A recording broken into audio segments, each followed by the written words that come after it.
I mean, it was special, right? Like I was like, oh, the Lakers are going to pull it off, but the Nuggets keep hanging around. And look, I was definitely someone who was on Twitter, like, because everyone's like tweeting in the first half, like, what's going on with Jamal Murray? Like, what is he doing? Right. There's like a large focus on him. And I'm just like, man, come on, like, he's shooting him out the game. What is he doing? And then Jamal Murray just went crazy in the fourth quarter. But I mean, listen, like I said, I love what Mike Malone had to say. And he's accurate. And he is correct. Like, I do think that was the media narrative. And, you know, we haven't been doing that. Maybe he's not counting VFA as the national media. Y'all been doing your jobs. You've been doing your jobs. That's right. That's right. But we have, and particularly because, I mean, Michael Holley and Michael Smith are both really big fans of Jokic, but just in general, we've in the last few days done nothing but talk about, you know, the Denver Nuggets and what they've been doing. And, you know, it's been incredible to watch, and they have been underrated. And there was a lot of talk about, oh, you know, like, Denver figured something, not Denver, the you know, the Lakers. The Lakers. Yes, there you go. The Lakers figured something out, you know? And I was just like, okay, but whatever. Like, they won. So they got the W. Like, the same way the Lakers figured something out, the Nuggets can go and look at tape and make their own adjustments. So I like this spiciness from the Nuggets and their coach. I like that they are just being defiant. I like it, you know, and some people didn't like what Jamal Murray had to say. Some thought it's poking the bear. I'm so tired of hearing that. Like, Zena, you're a former player, so tell me, like, when you're a player, do you operate like that in terms of, oh, don't poke the bear, don't say anything, or like, are you confident in what you do? It depends. I would say that there's difference between ballers with hard ER or ballers. And I think that when you're a baller, you play ball and it means that you're competitive, and you've got players like a Jamal Murray who's incredibly competitive, who has said in the media before that they have ignored him, that they have they have wrote him off as you know, a specialist or maybe just a playoff player, right? And obviously trying to come back from his injury. He had a lot to prove, but he's a baller. Like, he's someone that is cutthroat. He is someone that will be aggressive. And I've never seen anyone do such a great job of adjusting. It's funny, I was just seeing that Taylor Rooks retweeted an interview that she did with him a year or so ago, where he talked about halftime adjustments. And we literally saw Jamal Murray adjust his shooting slump in game, right? We're talking about trying to ask players to fix their shooting slump over the course of a series. He did that in game. And 23 points in the fourth quarter was unreal. And, you know, speaking of poking the bear, no, he is not worried about that. And that's what Mike Malone was talking about. Focus on what you can do. Focus on what you can contribute, right? You're not just a scorer. Think about how your defense can contribute to your ability to score. Think about how your intensity on the court in general on both sides can contribute. And so ain't nobody worried about poking the bear. They're trying to win a championship. They're trying to win a conference finals for the first time and get to the finals. And so I appreciate that. Let's go, Jamal Murray. Show him what you're made of, because a lot of people did sleep on him.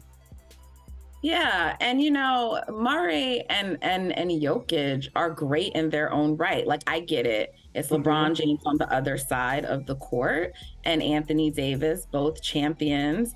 And I think with Anthony Davis, in addition to LeBron, they're top 75 players, right? But of all time.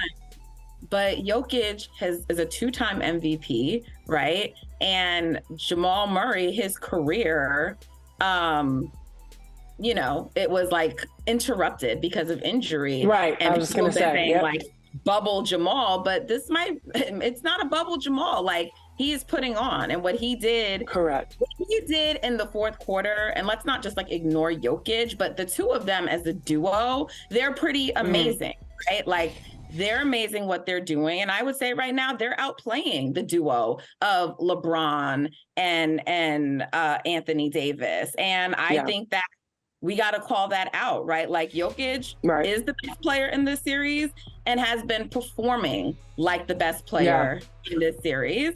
And even though you look at last night and think it was a quiet night for him, he still had like a triple-double. I know. He moved up to third in the all-time list. And so he's been incredible. And you just got to give both Jokic and Jamal credit. 1000%. And that's what is so powerful about the Denver Nuggets, is that they just have so many options and they all are playing within themselves, right? They're not trying to force shots and they're not trying to do things that aren't characteristic to their game, because they're so stacked across their roster, and particularly around their starting five. They don't have to do too much, right? Jamal Murray can get hot and he can go off the way he did, while Nikola Jokic literally just has a very quiet, efficient triple-double, and he can count on that, and they can count on that. And that's what makes them so dominant and hard to beat, is because you can count on that more so than you can count on the AD and LeBron duo going off for what, I just still find it fascinating. AD had 1-3 last night. That's one more than LeBron James had, right? Like that's not what you can expect out of the Lakers. But it's funny, thinking about putting respect on, the Denver Nuggets, reminds me of a team we like very much, that we're, a little bit privy to in their history. And so I want to throw it back on you, like seeing what's going on with the Denver Nuggets and thinking about any team that's on the rise to build a dynasty, right? The Warriors, that's the team we're talking about, folks, in case you weren't sure. But thinking about where the Warriors were and how they were treated with the media, with their big three coming up and being solid. I mean, I would say it was a very similar storyline. Yeah, no, it is. And, there's like an interesting narrative right now with the Nuggets in terms of like them finally arriving and we're all giving them their credit, and, they're still underrated. And I actually earlier this week when I hosted with Michael Holley, I had a feed item that said like they might still be a little underrated, but I push back a little bit at this idea. Like, I don't think the hesitance is all based in people not acknowledging that Jokic and Jamal Murray are great players. I don't think that's what it's about. But sure, we have a tendency as people to not want to crown people, players, teams before they've actually accomplished, whatever goal it is that we think they're supposed to accomplish. And so I understand what the Denver Nuggets fans are feeling, because aside from the fact that they're in Denver and it's not like a major market and they already don't get as much attention, like the Warriors did go through something similar in that they were often doubted. They were often, like, oh, jump shooting team, they're like, they can't go all the way. And then even after they won their championship, they were doubted. And we used to take offense to that as fans. So I get it. So I get like, the defensive-ness, but I don't think it's all just like disrespect, like we don't believe in the team. You got to show me, I got to see it. And so I push back at that narrative a little bit. Yeah, I think in sports, people, they don't like flukes, right? They don't like people that kind of, you just show up at the right time, but you can't make it all the way through. And that's been the narrative, right? That the Denver Nuggets are stacked. They've got all of this talent, yet they cannot find their way to the Western Conference Final. So I agree with you. I think that there's more so disrespect or a misacknowledgement of the talent on that roster, but it's more so prove yourself, right? You got to put some numbers up and we'll see what happens. But it's been fun to watch. This series has been back and forth. At first I was like, the referees were very involved in both games. We won't get into that conversation, but I was concerned it would be entertaining. And game 1 and game 2 were both incredibly entertaining. And if you're the Western Conference Final, like a fan thinking, oh, the Warriors, the Lakers, that was a lot of fun. But the Kings and the Warriors are probably the most fun so far in the West. There was a little bit of, is there going to be a lag? It's been entertaining. And I'm really, really excited now to see them go back to LA, because you can't depend on LeBron playing the way he did last night, which wasn't terrible, but it wasn't LeBron. He made some questionable shots. He missed 6 points at the basket, 2 in the first quarter, and then that last layup in the fourth. They lost by 5. So Denver has figured it out in the sense of they're solid. They've got the team to rally when they need to get the points on the board to get the lead. But it's not a clear-cut win, right? You could easily say that this series could have been 1-1, but we can't live in the coulda, woulda, shouldas. So we'll see what happens when they get back to LA, but it has been really entertaining. It has. And, Mike Malone made some comments that I found interesting last night because he talked about Jamal Murray sort of figuring it out during the game and basically referring to the fact that there are no specialists in the NBA. And so he had to figure out other ways to impact the game. Let's hear what Mike Malone had to say. Michael, for all the talk about Jamal's offense, he had 4 steals tonight, and I think the last one was a lob that he batted away. Play, yeah. Leads to the Michael Porter Jr. 3 that puts you up 12. How impressive is it to you that even when he's off to a slow start offensively, that he still appears to be engaged on the defensive end? Well, he was one of our defensive players of the game, to your point, Vinny. 10 boards. He had 13 contested shots tonight. He had 4 steals. But that's what you have to do. Like, there are going to be nights or quarters for Jamal. It could be a quarter, it could be a half, it could be 3 quarters where your shot's not going. But in the playoffs, you can't be a specialist. Specialists don't play in the playoffs. You got to find a way to impact the game. And he did that tonight. He definitely did that. And who do we have here? Our friend Dave Dufour from The Athletic. I got 2 athletic folks with me. I'm so excited. So Dave, as this series shifts to LA, like both teams are figuring out what they can do, but you heard what Mike Malone just had to say. Do you think Jamal Murray can take what he did in the game last night? And I don't mean like, okay, he didn't get hot till the 4th, but just impacting the game no matter what happens and rebounding and doing what he has to do defensively to help this team and bottle that up and bring it to LA. I mean, I think so, because it was an effort issue. Game 1, they got a big lead. I felt like they took their foot off the gas a little bit. They were giving up that switch for LeBron to get onto Jamal Murray just too easily. It was just there was no resistance whatsoever. And then Jamal didn't really put up much of a fight. Let him go to the basket. Looked like he was just trying to stay on the court, stay out of foul trouble. And then in game 2, especially in the second half, I thought when that switch happened, he did a better job of forcing LeBron to at least work. LeBron hit some tough shots over Jamal Murray, but he's supposed to. That's a mismatch. And the idea is Jamal just can't make it easy for him. Don't let him waltz to the basket. Hold him up so the help can come over. And I thought he did a better job of that. And then, of course, had 4 steals, so made some bigger plays. But they need him to just get going offensively earlier. I mean, that game 2 was way closer than it should have been because he was awful until the 4th. He closed it out, but they need him throughout the game. Yeah, and like Zena earlier, I'm not sure if you heard her, but she was referring to like mistakes that LeBron made last night. And just in general, wasn't a great game from Anthony Davis or LeBron James. Pretty uncharacteristic for LeBron.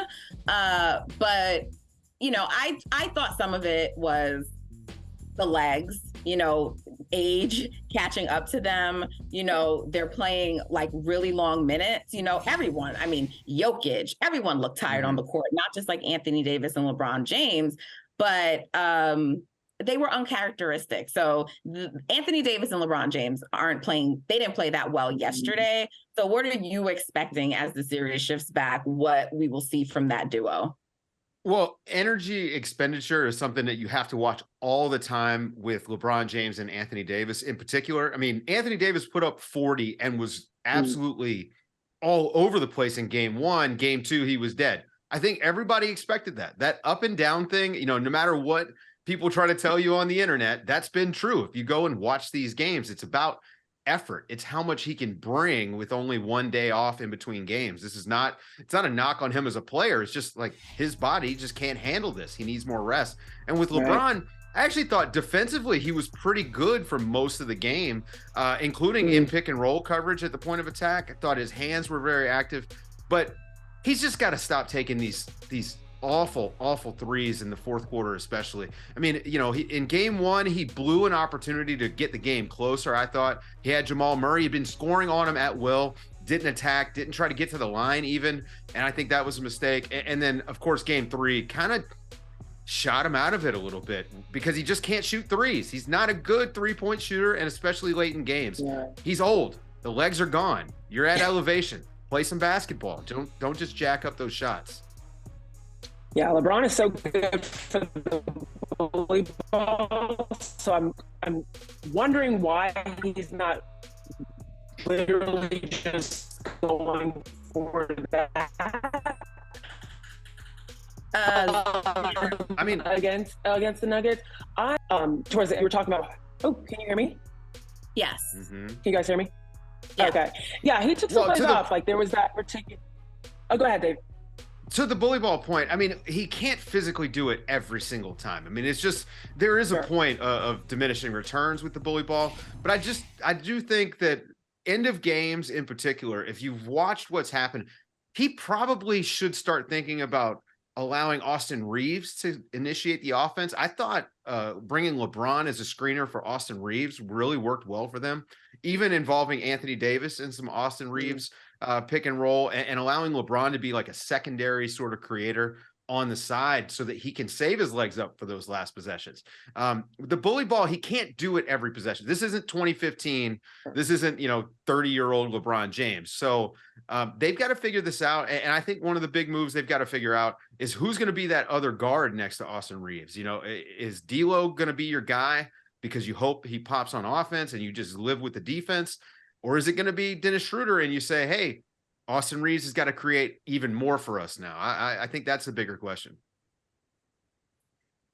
Do you think the Nuggets do you think they can steal a game? I mean, we know that they have the ability to win on the road. They did it versus the Suns in the last series, but they did have a 2-0 lead in that series, went on the road. Their role players didn't play that great, which you expect sometimes when you go to the road.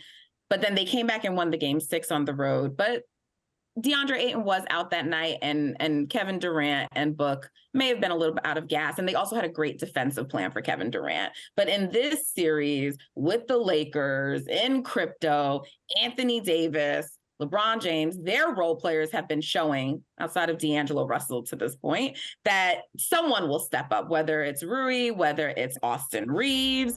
So do you think they can come back and get back in this series, or do you think Denver can go in there and maybe steal one of these game 3s or game 4s? I think just about everybody expects the Lakers to come out strong and probably win game 3. I mean, the math checks out when you look at playoff series in the conference finals. I think game 3 is won by the home team the majority of the time if they're down 0-2. So I expect in game 3 the Lakers to get that win. But I think the Nuggets are just playing better basketball right now. Nikola Jokic has been the best player in the world for years now, but especially in this series. And I think he can lead them to a road win. And they only need to win one. They win one on the road and that series is over. They go back to Denver down 3-1 and that's a wrap for the Lakers. I just don't see them being able to dig out of that hole. And when you think about Anthony Davis, he's going to have a big game 3. You know that. How big of a game 3? Do you want him to put up 40 again, knowing that he's not going to be able to come back in game 4 and match that effort? So I think that the Lakers have some serious questions they've got to consider, but their defense is amazing. I mean, this is a really good basketball team. And I know that, you guys in particular probably don't love the Lakers because you're Warriors fans, but truth is, this is a really good basketball team. They play really good defense. Biggest thing is they've got good vibes. They stay together. So when things get hard, they stay in the game. And that's how they've been in the last 2 games. And so when you have a team like that, you've got Anthony Davis, who at any time can be the best player on the court. You have LeBron James and all of that built-in experience, that playoff know-how and toughness that he has. And you've got good role players playing at home. I mean, they could very easily tie this up and win games 3 and 4 and take it back to Denver and make this a 3-game series. So, I mean, it's one of the beauties of this conference finals is that on both sides, it's pretty close. I mean, the parity is fantastic and we're getting amazing playoff games. Even the ones that feel like blowouts, there's something there that at least makes you think, oh, the next game is going to be pretty close. Yeah, for sure. Well, before we let you go, I just want to know, because I don't know if you had an official prediction for this series, but do you? Well, I had Nuggets in 6 to come in. I mean, Okay. they've been the best team all year. Nikola Jokic is the best player in the world, should have won his 3rd straight MVP. And they have continuity that the Lakers just don't have. You know, when it gets tight, they have pet plays to go to that aren't just one guy making it happen. It's 5 people working together. I mean, basketball is that communist sport. When everybody's sharing the ball and kind of playing their role, you can find great success. And not to say that the Lakers aren't. I just don't think the Lakers have had the time to build the sort of chemistry that the Nuggets have, and they get to rely on that in crunch time. So I still think Nuggets can do this in 6. They could even do it in 5. I mean, if they win one of these 2 games in LA, I could see them closing it out at home. I think that's the one point I'll say. Oh, I'm sorry. Go ahead, Nick. No, go ahead. No, the one point I'll say about the parity is that level of continuity. Even though that the Lakers are playing really well, I feel like this is an elevated Lakers team as opposed to the Nuggets are playing who they've been all season. So that's the only difference I'd say. Hey, thank you for watching Brother from Another. If you haven't hit that subscribe button, go ahead and do that now. Don't forget you can catch us 3 to 4 weekdays on PeacockTV.com and on Sirius XM Channel 85.